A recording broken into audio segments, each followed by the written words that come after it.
Today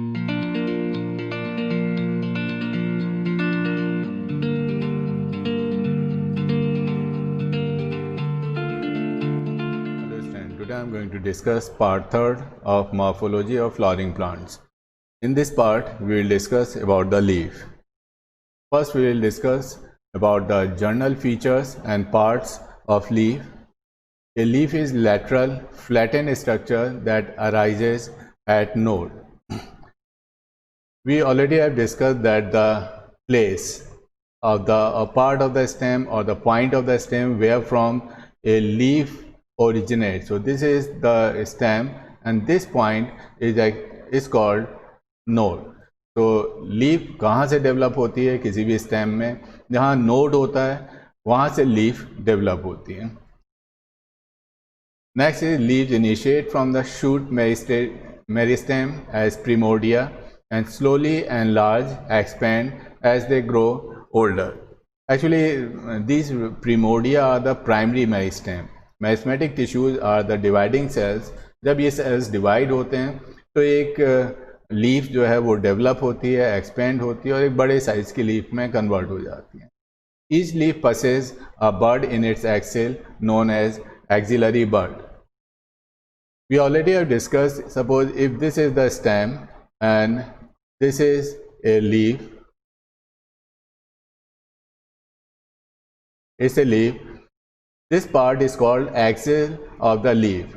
Here, if here a bud is present, this is called axillary bud. And if a bud is present at the tip of the stem, then it is called terminal bud.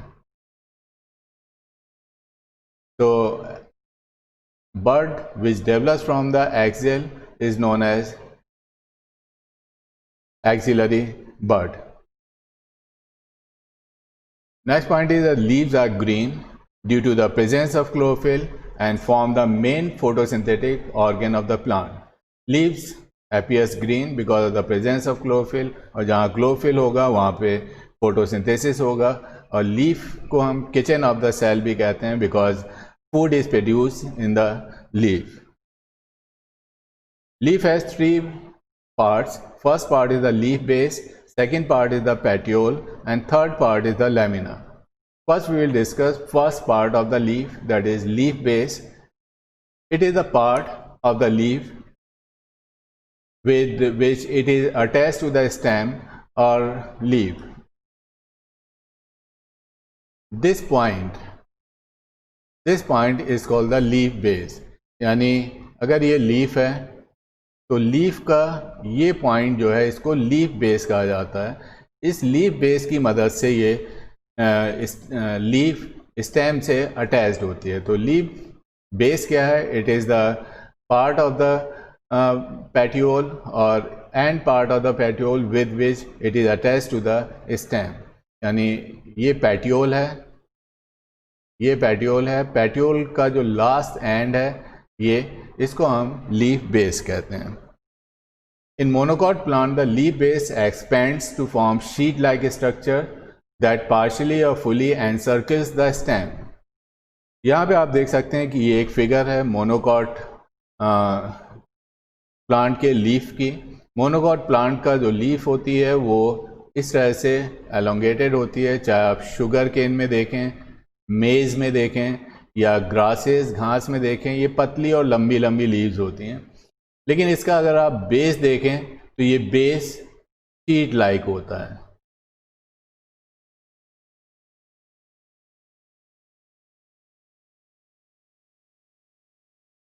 ये इस तरह की leaf है. तो leaf base है, ये sheet like है और ये स्टेम को चारों तरफ से ये लिपटा हुआ होता है. तो ये मोनोकॉट प्लांट की एक कैरेक्टरिस्टिक्स है कि जो लीफ बेस है it is expands to form sheath and it fully encircles the stem. In dicot plant, there may be some leaf-like structures known as stipule. Here you can see that these structure, this one and this one is the stipule. इनको stipule कहते हैं और ये leaf-like structure हैं जो leaf के axil से develop होते हैं. In members of the bean family, the leaf base is swollen and known as pulvinous. Here you can see that this is the leaf base. Leaf base यहाँ पर थोड़ा फूला हुआ सा है, स्वलन है, और इस तरह के लीफ बेस को हम पल्विनस कहते हैं. Here you can see that it is known as pulvinous. Here we can compare all these three types of leaf bases. In first case, it is attached to the stem by a point, and this structure is called leaf base. In monocot plant, the leaf base is expand to form sheet-like structure. This is sheet-like structure, और ये sheet-like structure जो है ये stem के चारों तरफ लिपटा हुआ है. ये आप इस फिगर में देख सकते हैं. दूसरा, जो बीन फैमिली के जो प्लांट्स हैं, इनका लीफ बेस स्वलन होता है. ये लीफ बेस स्वलन होता है, यानी ये लीफ बेस जो स्वलन है, जिसको हम पल्विनस कहते हैं, इसका जो टिप है इस तरह से ये फूला हुआ होता है और ये स्टेम से अटैच होता है. तो this type of leaf base is called pulvinous.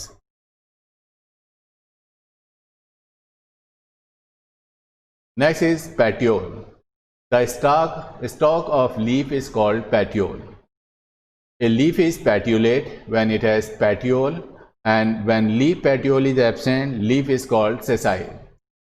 The petiole serves the following functions. It holds the lamina in such a way that it is exposed to light. It allows the lamina to flutter in wind, thereby it gives a cooling effect. यहाँ पे आप देख सकते हैं कि जो leaf है, leaf की जो स्टॉक है, ये एक लीफ है. लीफ की जो ये स्टॉक है, this stalk is known as petiole. Here also, this stalk is known as petiole. अब यहाँ पर दो तरह की लीफ होती हैं. Suppose this is the stem. This leaf is attached to the stem with the help of petiole. Then this is called petiolate. Petiolate leaf. And if leaf is attached to the stem without any petiole, यहाँ पर petiole absent है, तो इस तरह की leaf को हम sessile कहते हैं. ये यहाँ दिया हुआ है, this one is petiole and sessile. तो petiolate क्या होता है? वो लीव्स जो स्टेम से petiole की मदद से अटैच्ड हैं, उसको हम petiolate कहते हैं, और वो लीव जो स्टेम से बिना किसी petiole के हेल्प के अटैच्ड हैं, यानी petiole एब्सेंट है, तो उसको हम sessile कहते हैं. अब इस petiole का फंक्शन क्या है? ये एक ऐसा ओरिएंटेशन प्रोवाइड करती है लीफ को, जिससे कि वो ज़्यादा से ज़्यादा सनलाइट से एक्सपोज हों, क्योंकि सनलाइट फोटोसिंथेसिस के लिए ज़रूरी है. दूसरा, ये पेटियोल लीफ को एक फ्रीडम प्रोवाइड करते हैं कि जब हवा चलती है तो ये फ्लटर करती है, ये मूव करती हैं, और इसके मूव करने से एक कूलिंग इफेक्ट लीफ को मिलता है. नेक्स्ट इज द लैमिना और leaf base. This whole surface of the leaf, this upper surface of the leaf is called lamina or leaf base. So lamina is the exposed, green exposed part of the leaf. It is supported by veins and venlets. This middle line is called midrib. इसको midrib कहा जाता है. यहाँ से जो branches निकली हैं, these are veins, इनको वेन्स कहा जाता है, और इसमें से जो ब्रांचेस निकलती हैं उनको वेनलेट्स कहा जाता है.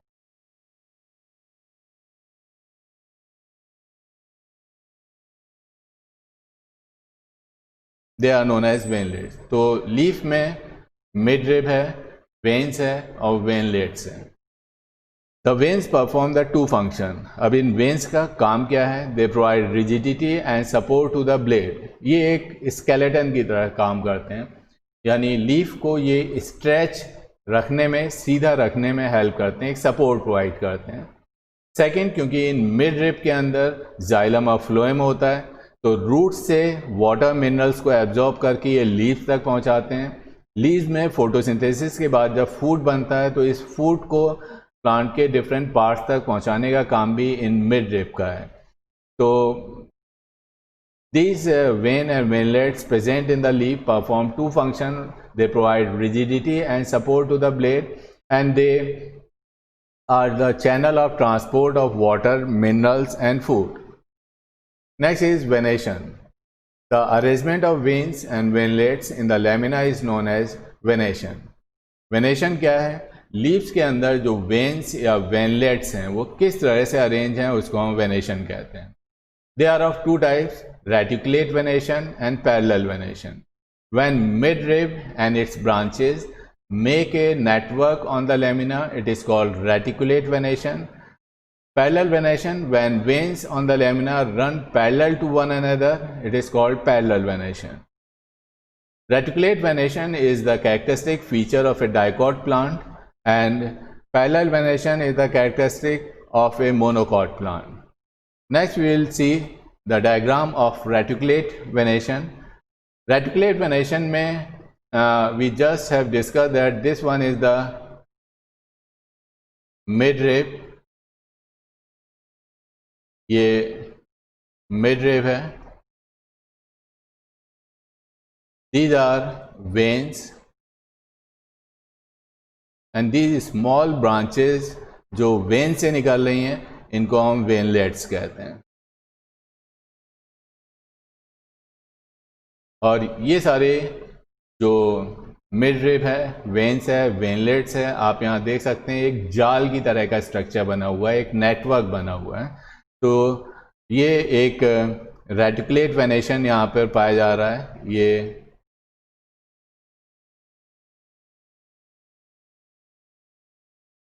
रेटिकुलेट वेनेशन है और this is one of the characteristics of dicot plant. Dicot plant में जो वेनेशन होता है वो रेटिकुलेट वेनेशन होता है। Next is the parallel venation. Monocot, this one is the parallel venation.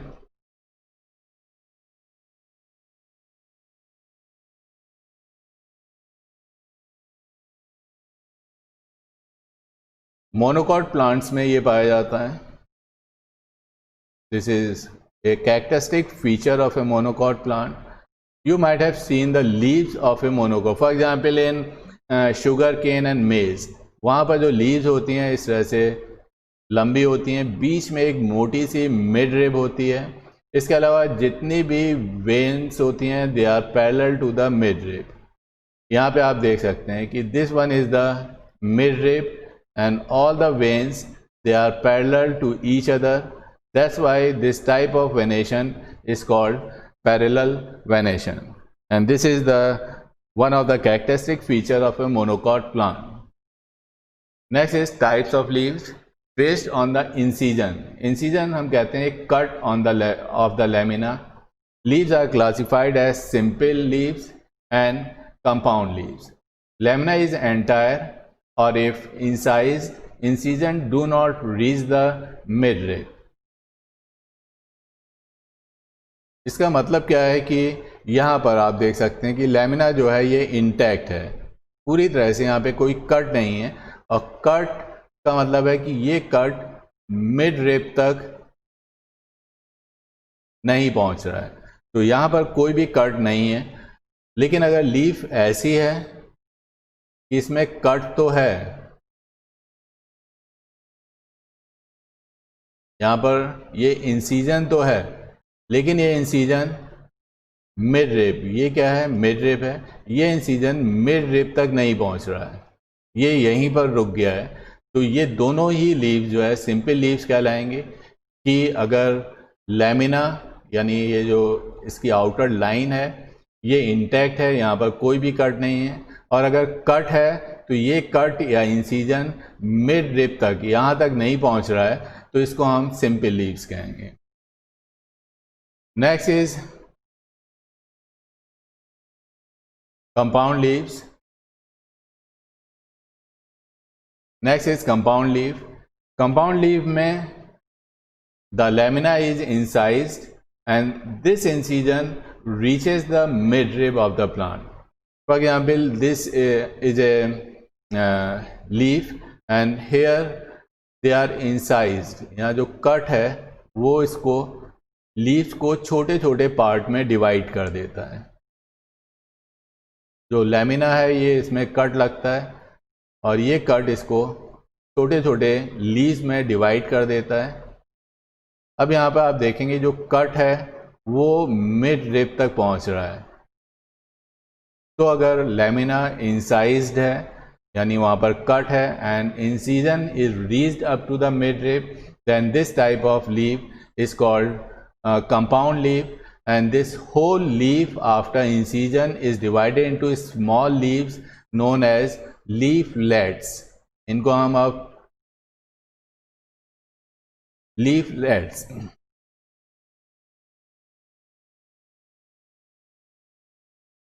So when a complete leaf is divided into many smaller leaves, these are called leaflets, and this axis of the leaf of the branch to which all the leaves are attached is known as rachis.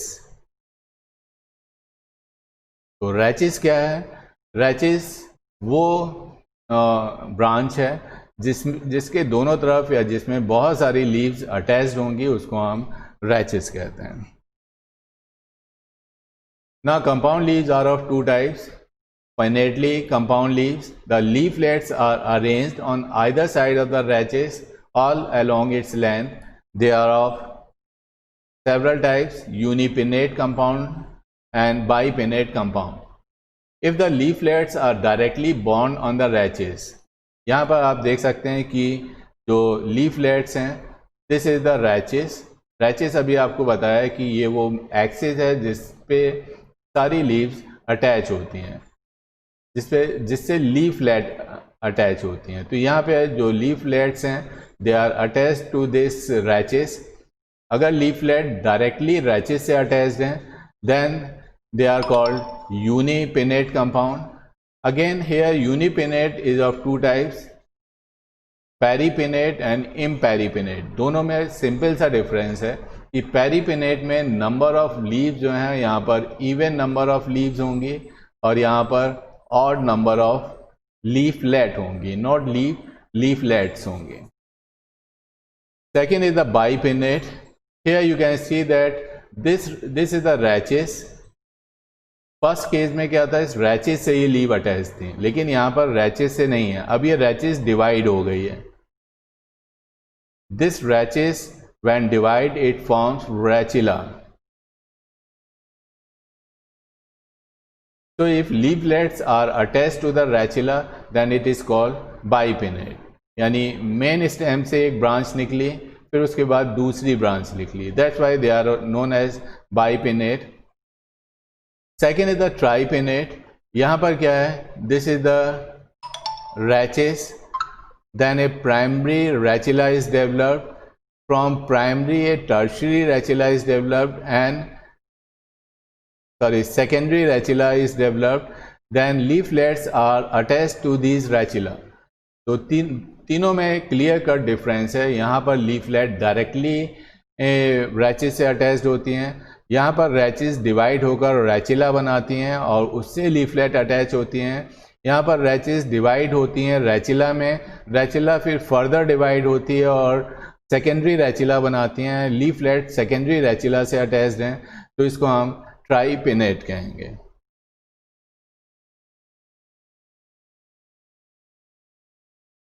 Here we can compare all these as we have discussed right now, that if the leaflets are directly attached to the rachis, if they are directly attached to the rachis, then it is called unipinnate. Unipinnate is of two types, the peripinnate and imperipinnate. Peripinnate जो compound leaves हैं वो होती हैं जहाँ पर even number of leaves होती हैं, और इम्पेरिपिनेट लीव्स वो होती हैं जहाँ पर ऑड नंबर ऑफ लीव्स होती हैं. यहाँ पे आप देख सकते हैं बीच में सेंटर में एक लीफ और है, यहाँ पर नहीं है, इसलिए यहाँ पे number of leaves are even and here number of leaves are odd. Bipinnate में this is the rachis, this one is the rachis. From rachis a rachilla is developed. This one is the rachis. From this a rachilla is developed and leaflets are attached to the rachilla. First case में ये रैचेस से attach थे इसलिए यूनिपिनेट कहते हैं. यहाँ पे रैचेस divide होकर एक नेक्स्ट रैचिला बनाती हैं. Leaflets are attach to the rachilla, then it is called bipinnate. यहाँ पर this one is the rachis, ये रैचेस है. रैचेस से रैचिला डेवलप हुआ, रैचिला से फिर सेकेंडरी रैचिला डेवलप हुआ. And if the leaflets are attach to this secondary rachilla then it is called tripinnate. And if they are large number of division takes place, then a leaf is known as a decompound leaf. Next is palmately compound leaves. The leaflets arise from the tip of the rachis from a common point. They are of following types: unifoliate compound, single terminal leaf, bifoliate compound, 2 leaflets are attached at the terminal end of the petiole, trifoliate compound, 3 leaves are attached at the tip of the petiole, and quadrifoliate, there are 4 leaves are attached to the tip of the petiole. So here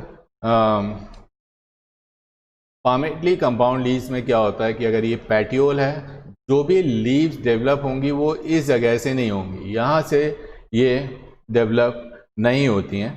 They are developed at the tip of the petiole. So this is petiole. So palmately compound leaves, they develop from the tip of the petiole. This one is the unifoliate leaves because a single leaf is present at the tip of the petiole. Here you can say that there are 2 leaves are developed from the tip of the petiole. Here यहाँ पे आप देख सकते हैं कि जो tip है, इस petiole की जो टिप है, यहाँ से 3 leaves डेवलप हो रही हैं, तो ये ट्राईफोलिएट हो जाएगा. अगर 4 लीव्स डेवलप हो रही हैं तो ये क्वाड्रीफोलिएट लीव्स कहलाएंगे.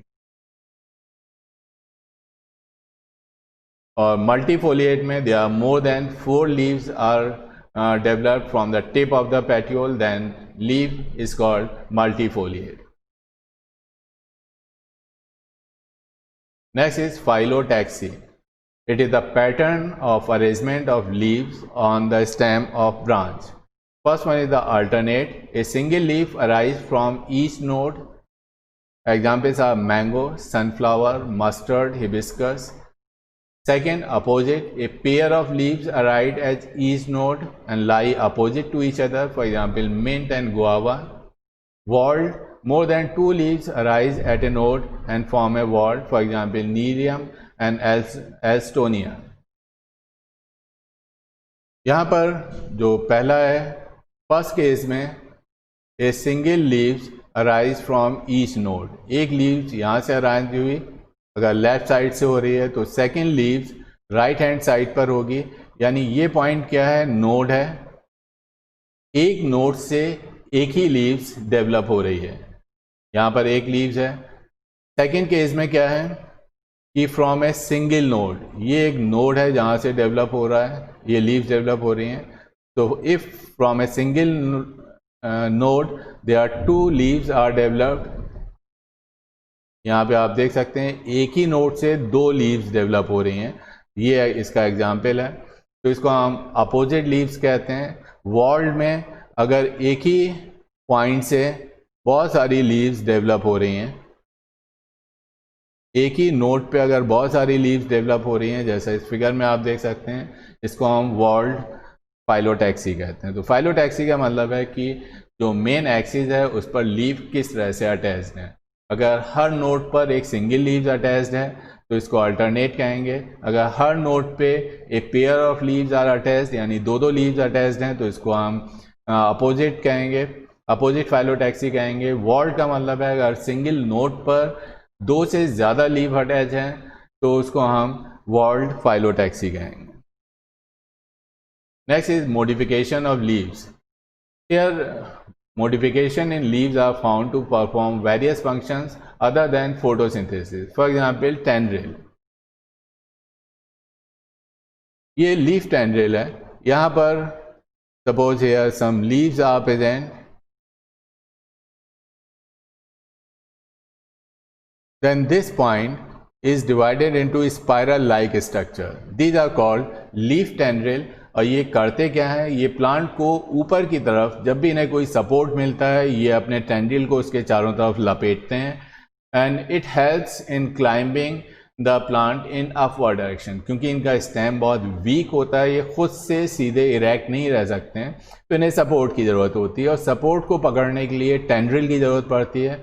तो tendril are some spiral structure present at the tip of the leaf and it helps in climbing the plant in upward direction. Next is spines. It is also a modification of leaves.